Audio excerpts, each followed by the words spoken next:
Alright lads, so we are less than 24 hours away of the end of year banner featuring Kenpachi and Retsu. Kinda nostalgic to a certain extent that we have another end of year banner with both of these characters. I'm very excited for it. I will be streaming it tomorrow morning when it does go live. Was planned to spend at least 10,000 orbs in that live stream to try and get whatever we can within this banner. And for today, before the banner does drop, we're here to talk about the characters one more time, just to give you my final thoughts on the characters before they do come out, and mainly to talk about, should you be summoning on a banner like this? Is it worth summoning? And also kind of talk about the other two big banners that are going on right now.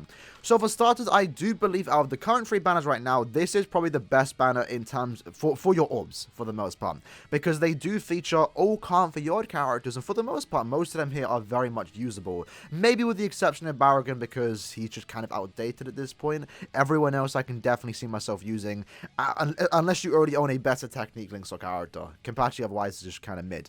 For this banner though, the Burn the Witch banner, I do think has some insane value, and if you're a new player that's maybe starting the game for the end of year banner, maybe reroll on this today before the end of year, because before the end of year banner does drop, because this banner is leaving tomorrow morning. The second the end of year banner does drop, this banner is gone. And the reason why I say maybe reroll for this banner is because Nini and Noel are kind of rare. We don't know when they're going to come back, and they also have really insane value for being super Link's characters. It's just unfortunate that the banner itself is kind of mediocre for the most part. So, you know, even though these two characters have insane value, the banner itself, not so much. And you can't really say the same for these two banners, you know, Post Selection and the End of Year banner, because you have some insane value and some insane fillers. So in this case, we have the two best, for the most part, best characters in the game, that being Art Ichigo and 6th Anniversary Aizen, alongside some high value filler, right? Only bad thing though, at least in comparison to this banner, is that these characters are all premiums. Or even though they're seasonal characters aren't as rare as Can't Field characters, novel characters, Thousand Blood characters, for example. So they are very likely to return eventually. Especially for Nemu and Yoruichi, they're probably set to return next month at the end of the month of January, assuming end of month January is going to continue to be a Valentine-themed banner. In addition to that, 6th Anniversary Aizen is also set to return in a better banner for an individual rate, and he should have a individual banner with a 1% rate to pull him, and that should happen within the next 2 or so weeks. So in the off chance that you're maybe only summoning for this banner, just for Aizen, do understand is that in like a week's time, 2 weeks time, you're going to get another banner with Aizen where he's going to have a higher pull rate. So yeah, if you only missed an Aizen, I definitely recommend waiting, but this banner is also worth it too. And the great thing about this banner too is that it is here until the 3rd, which means you don't really have to decide all too much what banner you should be summoning on, because you can afford to summon on this banner and then potentially spend the next, 10 days summoning on this banner, especially as a new player. As a new player, your main goal is just to get as much characters as you can. You don't really care if they're good or bad, because they're going to be useful in Senkamon, which is where a lot of monthly orbs do come from, and getting most of the characters here will definitely help you out. So I definitely recommend for any new player out there to at least go to the guaranteed step, just to test your luck. It's only going to cost you 1,350 orbs, and you can walk away with some potential poggy balls. For a veteran though, you probably know what you're summoning on, right? But I definitely recommend most people summon on this banner, because the value is just definitely there. For me, that's someone I spent a lot of money in the game. I'm only missing, well, I have everyone here, but I have only Tokinata 5-5. And that makes it so, I don't really mind getting dupes to these characters. All of these characters here are actually pretty solid characters. Stark, although he is a tad bit outdated, because he came out like 2 or so years ago, still holds up very, very well, especially with Transcendence. Tokinata, still one of the best Nat characters in the game. Barragan, kind of mediocre in my opinion. I don't really want to talk about him. He's just there, right? Shinji, still holds up, especially with Transcendence, makes him better. Kenpachi, even though he's always been clowned on, he's kind of just mediocre again too. He is a Link's character, so at the end of the day, he's always going to be useful, just to get carried in IZ, for example. Shuhei has fallen off a tad bit. The hype has kind of died down for him, but he's still a very powerful nuke, especially in content like Epic Raids, where he is going to be a bonus for the next 2 weeks. Hikone, a very powerful Soripa killer, and very useful for IT when the killers are Soripas. Dodoni is a character most people probably don't even have, because he hasn't been in that many banners, and he's mainly designed to be used in the Captain Week of Guild Quests. If you have a better character, then you might not ever use him. He is probably the newest, most unusable character to a certain extent. Like, no one really ever used him. You might not ever use him too, because he's very specific in what he wants to do. Tsukishima, a brave battle character, still meta right now, and a must in most teams, because he does provide the boost, which is very important in brave battles. And then you have Mayuri, a droplet character, most importantly, just a very solid technique character. And then you have the 2 new characters. First, let's talk about Kenpachi. Kenpachi is a brave battle character, so again, for new players out there, more insane value, because you have 2 of the 3 meta characters in brave Brave Battle right now. You have the new Kenpachi and you have the new Tsukishima. Getting these 2 characters will allow you to go and push potentially to 3rd seat within a couple months of time of just playing. And that will allow you to get to Extreme Co-op, and then you can use that Extreme Co-op time to get editing brushes, to then reroll accessories, to therefore get a better account. So for new players, I think there's definitely a massive banner to summon on just for those 2 Brave Battle characters alone. Now, what I really like about Kenpachi is that while, yes, he is broken, and funny enough, the graphics are a bit glitched here because it shows he has 2 instant kills. While this character is really powerful in Brave Battles, probably the best character in the game for Brave Battles, maybe 2nd best, we're not really sure. I'd assume he's... It's hard to tell because, in a sense, Yamamoto was the best Brave Battle character, and he directly counters Yamamoto. But that doesn't necessarily make him the best Brave Battle character, because we don't know how he's going to handle going against characters like Drugum or Tsukishima, for example. I'm pretty sure he's still going to absolutely clap their cheeks because he has Flyer Plus 2, which makes it so he has one of the most, like, the highest DPS when it comes to Brave Battle characters. Normally, they don't really get high bruiser. In addition to that too, he is the 2nd character to ignore invincibility, so he can basically damage and destroy any other Brave Battle character, although do keep in mind he himself doesn't have immunity or invincibility for 10 seconds, so it's kind of balanced to a certain extent. I really like that, actually, the way they designed this character. He is a broken Brave Battle character, but at the same time, he's kind of making other characters more relevant. For example, Arskin's debuff SA2, which normally doesn't work on invincible characters, now works on Kenny, and can kind of slow him down. At the same time, too, there is the possibility of Aizen being a hard counter to this character. We have to wait and see how it does play out, because Aizen does have double killer against him, and Aizen hits very hard. Unfortunately, though, Kenny does have Brave Battle counter, so there is also a very good chance that when Aizen uses an SA1 or 2, Aizen basically dies just from taking all the damage back. So we have to wait and see exactly how Aizen plays out in terms of countering Kenpachi, but it definitely is an interesting theory that I will be testing out tomorrow if I do pull this character. Or, you know, I don't pull him, I'm still going to test it out going against the other Kenpachis. So I kind of like the way they designed this character. He also does have prevent last ditch survival while also having last ditch survival, so that's the biggest thing about this character when it comes to Brave Battles, is that if their team doesn't have a Kenny, but mine does, I have a massive advantage because you are not going to be getting Last Ditch. For a lot of people out there, when it comes to Brave Battle characters, they have put Last Ditch onto their characters, and that's basically a wasted skill now if I have a Kenny. And it's a big difference, trust me, because sometimes you can win by using a Last Ditch strategy. So this character just kind of kills an entire meta just by him existing. And for the most part, the way we are looking at it is that the prevent Last Ditch survival is more so a team skill. It doesn't mention it here, but it basically means if that he's in your team, no one's Last Ditch is being activated on the enemy team, but he still has Last Ditch, so kind of an insane character. And at the same time too, he does have Start Barrier plus 10, because someone like Yamamoto, for example, hypothetically, if this Kenny did have immunity, Yamamoto still would have went through and still would have done a decent amount of damage to this character, especially if the Yamamoto's more built up. But this character has the 10-hit shield, and most Yamamotos aren't built with Pierce Barrier. You might have to now purposely put that onto your character, on your Yamas, to make sure you go through this character, because otherwise, you're basically doing no damage for him for, you know, the first 10 hits. His Soul Bomb does have instant kills, so his Soul Bomb isn't entirely useless, but unfortunately he doesn't inflict any stat elements, which isn't ideal for Brave Battles, but he's definitely got enough going for him to make him, you know, pretty much one of the best Brave Battle characters in the game. And then to that, he does have Paralysis Resistance, very good for the Captain Week of Guild Quest, so you can use him outside of Brave Battles. He also has Recon Resistance, which is good against going the Yamamotos, Kennys, for example. There's a lot of characters in Brave Battles that can inflict weakening. And then the best skill for him personally is Guard Break. And this makes him the first Brave Battle character, or a character that has been designed for Brave Battles, that is also significantly more usable than any other Brave Battle character in the game when it comes to PvE content. You can use him in Guild Quest, you can use him to farm content, you can just manually play with this character if you really want to, because he has good strike attacks. So overall, I very do much like the way they designed him. While yes, it does suck that he is a Brave Battle character, I think he has enough going for him to make him fun to play. And this might be a hot take, don't get me wrong. Brave Battle characters are kind of annoying when your favorite character is a Brave Battle character, but at the same time, their viability in terms of how long you use them is significantly longer as a Brave Battle character. Because hypothetically, let's look at Mayuri, Ginjo, and Tsukishima's banner. I don't have Ginjo, but if I did, I wouldn't use him.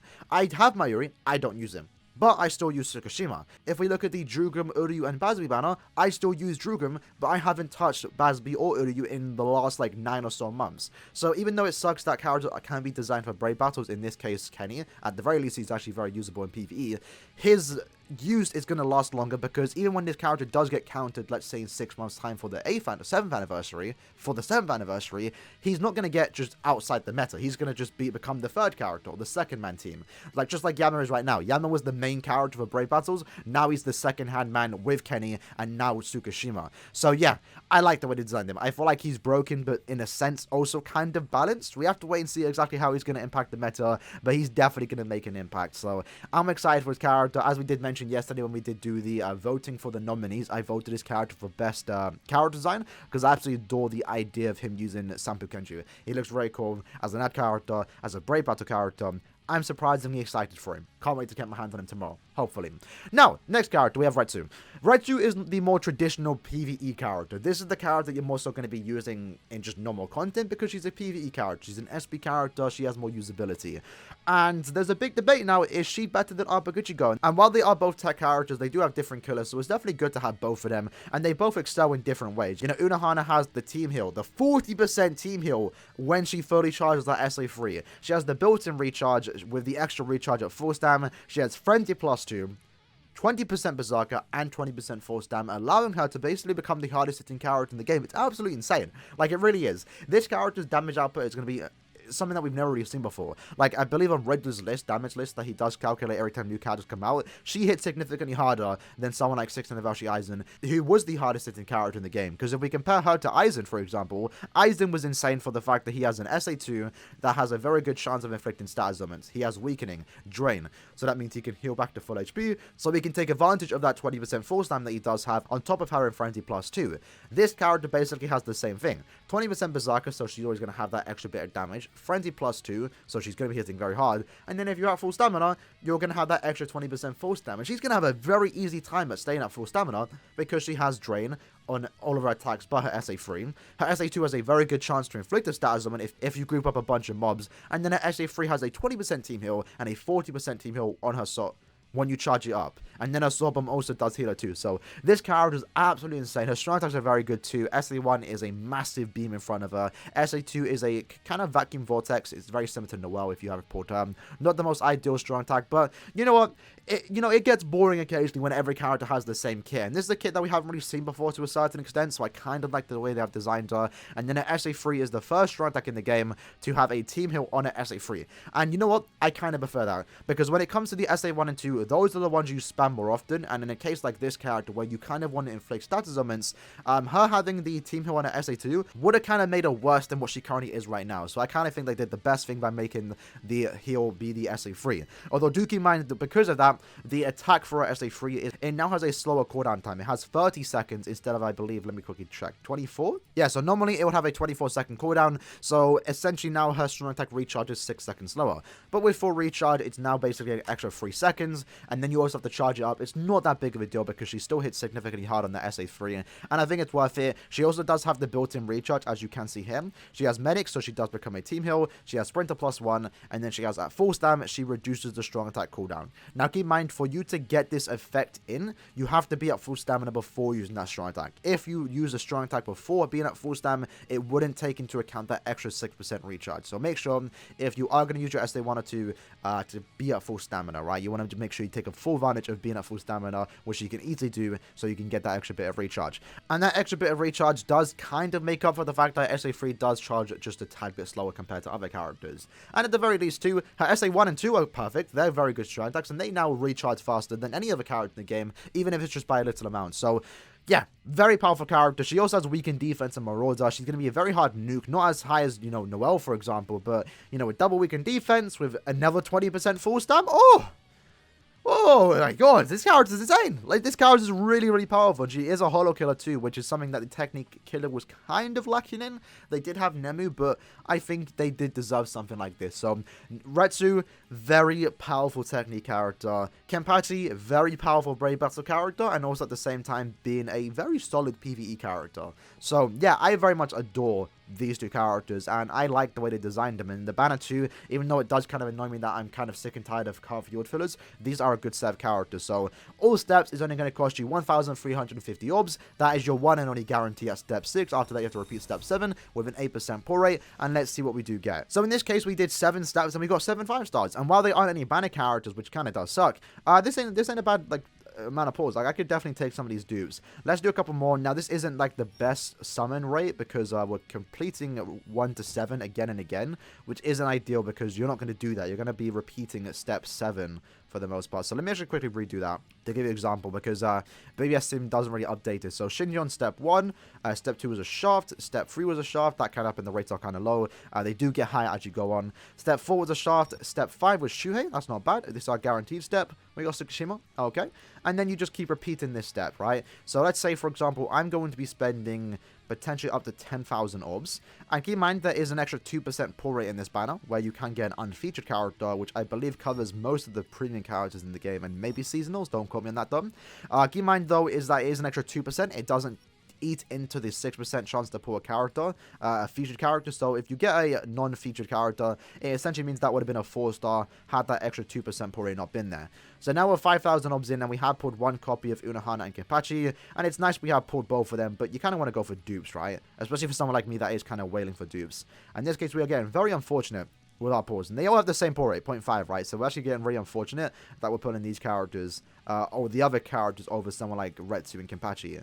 So what I'm going to do now is quickly skip to our 10k mark, and let's see what we get. Alright, so in 10,000 orbs, which is a lot of orbs to be spending in a battle like this is what we pulled. So we got a couple unfeatured characters, but again, that could have easily been a 4-star multi. Luck-wise, we got 5th anniversary. Okay, that's kind of funny. We got a couple dupes. Very unfortunate that we didn't get any dupes of Kenpachi and Unohana in 10 kills. I'd be very disappointed in that. Although, do keep in mind for any new players out there. Let's say, hypothetically, if you're a veteran to your lower knobs, let's say you do... Let me quickly refresh once more. Let's say you do all 5 steps, right? And let's say you get a banner character. In this case, we didn't, so let's redo it. Alright, so we got very lucky there. We got 2 Kenpachis. If you're limited on knobs and you want to get both characters, of course, the best thing to do is once you get one of the banner characters, because they have a 0.5% chance to pull, once you get one of them, in this case, let's say we got Kenpachi, I would then back out the banner and then wait for Unohana's individual. It drops on the 12th of January, and while the feathers aren't the greatest, you have a better chance of pulling her here because she now has a 1% chance to pull. So in this case, we got unfortunate again that we only pulled one of her. We're actually getting really unfortunate on these test play summons, but 5 steps just to get Unohana is definitely better than what you could have spent had you kept going on the main banner. But, you know, you have to pick and choose what you want to do because these ones, while yes, Unohana does have a better pull rate here, you also have worse fillers here. You know, compared to the main banner, when you're only going for one particular character, Unohana, let's say, has a 0.5% chance to pull. You also have, while it is low, you also have significantly better fillers. In this case, you have all these great fillers, right? So in this case, we did another 7 steps and we got Kenpachi. So, you know, either way, you can get lucky, you can get shafted. Unfortunately, even with like 10,000 obs like myself, you could walk away with nothing. It is unfortunate there is no guarantees in this besides the guaranteed 5-star. So I really do wish you lads luck if you are starting a banner like this. Hopefully, we all get what you want. Hopefully, we have a fun time tomorrow when playing the game. We also have a Choose 6-star. I'll have that video posted up later today, so stay tuned for that. And yeah, that was basically the video. Hope you guys did enjoy it. In the comments below, let me know what your plan is for tomorrow. For me, again, I'm going 10,000 obs deep, and then I'm probably going to just cut it chill until we get another Spirits Eye Fitweed banner, which we're probably going to be getting a lot in the next year, plus manga banners too, so get excited for that. Hope you guys enjoyed it. I'll see you guys next time. Peace.